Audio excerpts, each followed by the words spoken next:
With only 2 days in Interlaken, I first headed to Jungfrau to see the top of Europe. There is a change of trains in Lauterbrunnen. I decided to take a walk through this breathtaking village, which is definitely a must with over 70 waterfalls.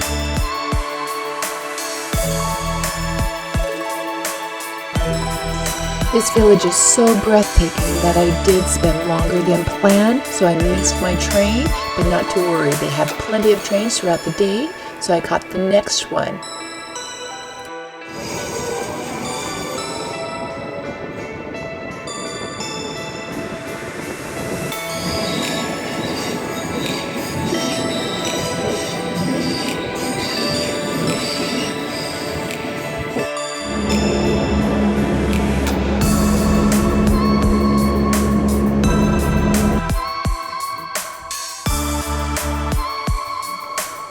Last change of trains in Kleine Scheidegg.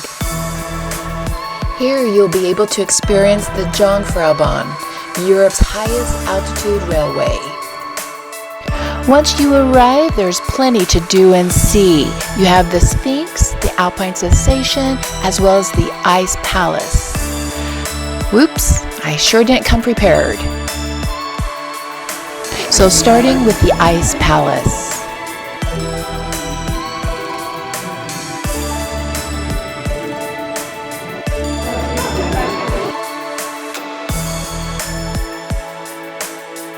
The plateau gives you breathtaking views of the Sphinx as well as the glacier.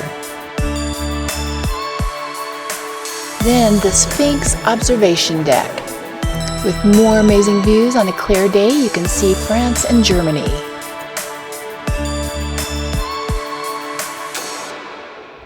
Today I'm heading from Interlaken to Oberhofen Castle, taking bus 21. It's only a 20-minute scenic drive.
Here you have a long 25-minute hike uphill.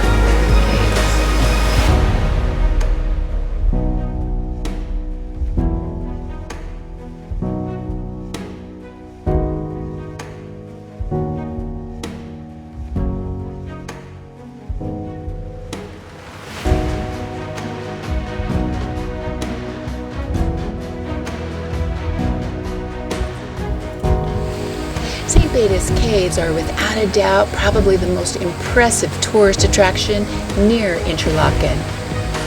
It was rumored to have been found by an Irish monk back in the 6th century. He had to kill a dragon before he was able to move into the caves.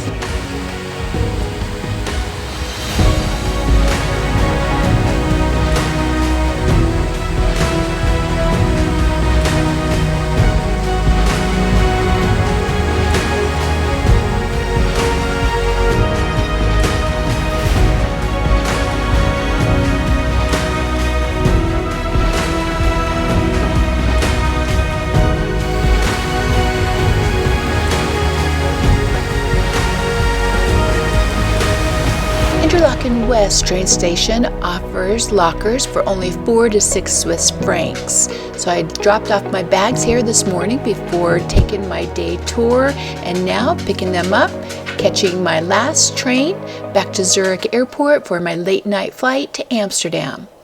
Well, thanks for joining me on my 2-day tour in and around Interlaken, and for more must-see destinations, please subscribe.